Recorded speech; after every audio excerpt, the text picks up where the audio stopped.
All right, so now we're on to the word problems that have to do with exponential functions. So the first one is problem number 17, and I'm just going to show it to you. It says the half-life of radium-224 is approximately 3.66 days. Determine A so that A of t is equal to A0, A to the t, describes the amount of radium-224 left after t days, where A0 is the amount at time t equals 0. Round to 6 decimal places. All right? So A is always 1/2 raised to the 1 over the half-life. And you just have to know that. All right? So in this case, it would be 1/2 raised to the 1 over 3.66. So on my calculator, I'm going to do 1 divided by 2 equals, and I'm going to raise that, and then this one I have to put it in parentheses, and it'll be 1 divided by 3.66, close parentheses, equals. And so this gives me, correct to 3 decimal places, 0.827468, because the 3 means you truncate. All right, so now my formula for part B says A of t is equal to A0 times 0.827468 raised to the t. So now the second part of this question says, how much of a 5 gram sample of radium-224 would remain after 9 days? Round your answer to 3 decimal places. All right, so here they tell us that A0, the amount we start with, is 5 grams, and then T is equal to 9 days. All right, and so this is just going to be 5 times 0.827468 raised to the 9th. And if I do that on my calculator, I'll have 5. Well, actually on my calculator I have to do it this way. 0.827468 y to the x 9 equals, and then times 5. And so this would be equal to 0.909 grams. All right. Then part C of this question says, how much of a 5 gram sample of radium-224 would remain after 2 days? So here we still have 5 grams, but now T is equal to 2. So that's just going to be 5 times 0.827468 squared. All right, so again, I'm just going to type it in. 0.827468 squared times 5 equals, and that's 3.424, because I need to round to the 3rd decimal place, and behind that number is a 5, so 5 or bigger, you bump that number up to the higher number, so that would be 4. All right. Now, question 18 says, the population of a certain inner city area is estimated to be declining according to this function, where t is the number of years from the present. What does this model predict the population will be in 13 years? So all I'm going to do is I'm going to write down this formula, and then t is equal to 13 years. All right? So this would be P of t is equal to 524,000 e to the negative 0.024 t, and t is 13.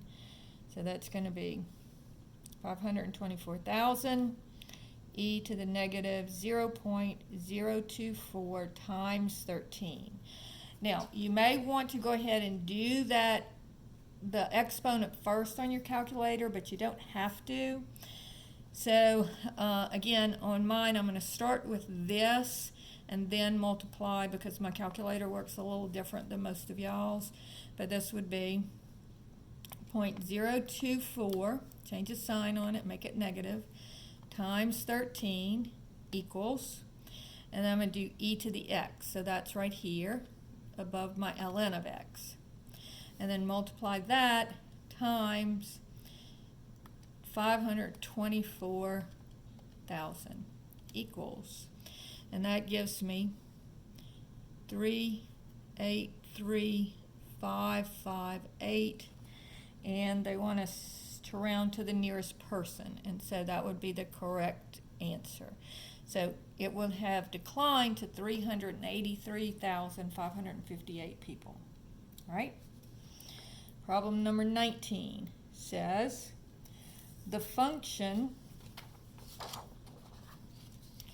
c of t equals c0 plus times 1 plus r raised to the t models the rise in the cost of a product that has a cost of c0 today, subject to an average yearly inflation rate of r for t years.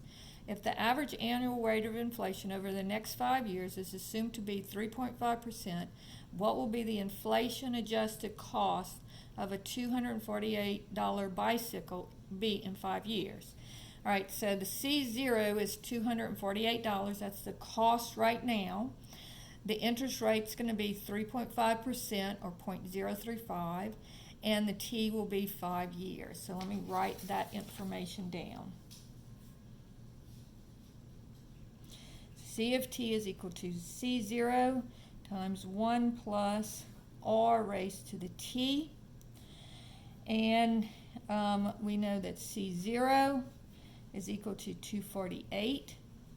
We know that r is equal to 3.5%, and remember this means divide percent, means divide by 100, so it makes our number smaller by 2 decimal places.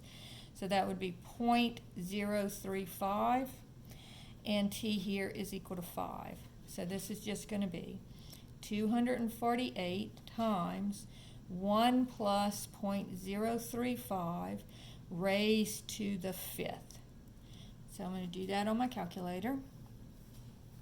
So I'm going to go 1 plus 0.035 equals, and then y to the x 5, and then times 248. And so that gives me $294, and if I round it off, 55 cents. So again, we're rounding to the nearest penny, so the 6 makes that 4 become a 5. Okay? Problem number 20 says, Blanche has inherited $8,100, which she wants to deposit into a savings account. She has determined that her 2 best bets are an account that compounds daily at an annual rate of 4.7% and an account that compounds annually at an annual rate of 3%. Okay, so let's look. Well, first of all, we need to know that the formula we're going to be using here is A is equal to P times 1 plus R over N raised to the NT. All right. Now, in both accounts, the principal is going to be $8,100.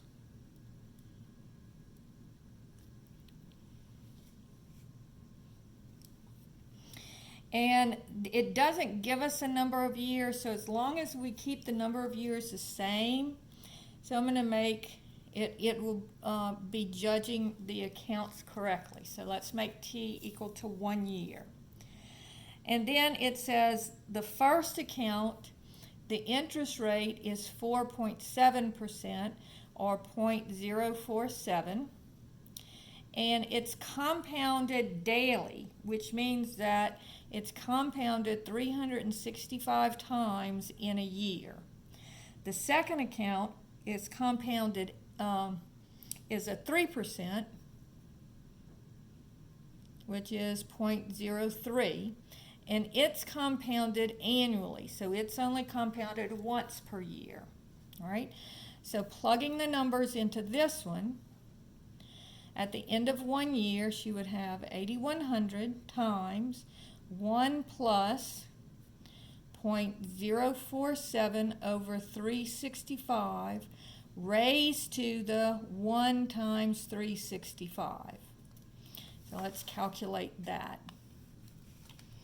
And so it's going to be 1 plus 0.047 divided by 365 equals, and then raised to the 365, and then multiply that times the 8,100. And so this one would give her $8,489.76. All right. Now this one has, A would be equal to 8,100 times 1 plus 0.03 over 1 raised to the 1 times 1. All right. So this was just going to be 1 plus 0.03 divided by 1 equals, and then raised to the first would just be that, times 8,100. And so this one would give me 83.43. So notice that account 1 is a better deal because she's going to make over $100 more in just 1 year. All right, so that's the first part of the question.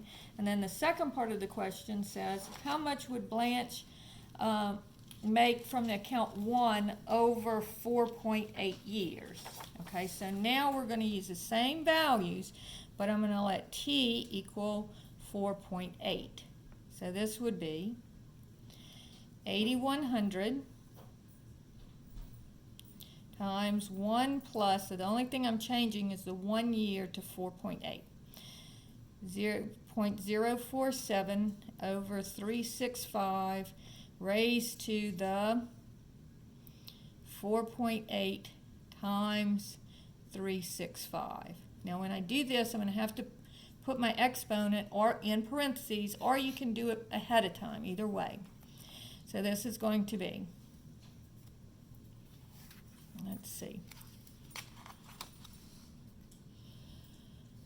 1 plus 0.047 divided by 365 equals, and then y to the x, open parentheses, 4.8.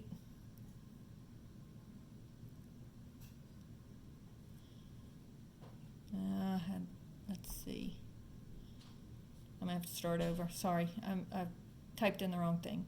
1 plus 0.047 divided by 365 equals, and then y to the x, open parentheses, 4.8 times 365, close parentheses, equals.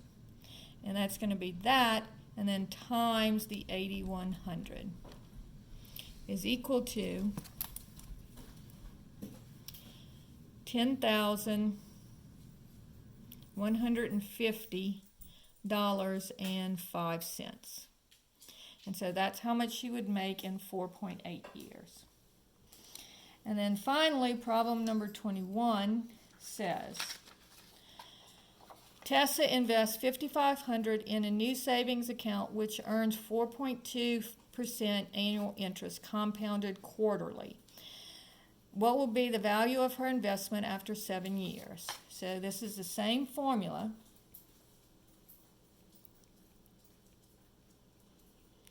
A is equal to P times 1 plus R over N raised to the NT. But here she's putting in 5,500, that's her principal. The interest rate is 4.2%, which is 0.042. And her time here, she's compounded quarterly, so N is 4. And then she's leaving it in for 7 years. So that's going to be 5,500 times 1 plus 0.042 over 4 raised to the 4 times 7. And so that's going to give me 1 plus 0.042 divided by 4 equals y to the x, open parentheses, 4 times 7, close parentheses, equals, and then times 5,500. And that will give you $7,368.51. All right? All right, so that finishes up the word problems for exponential functions.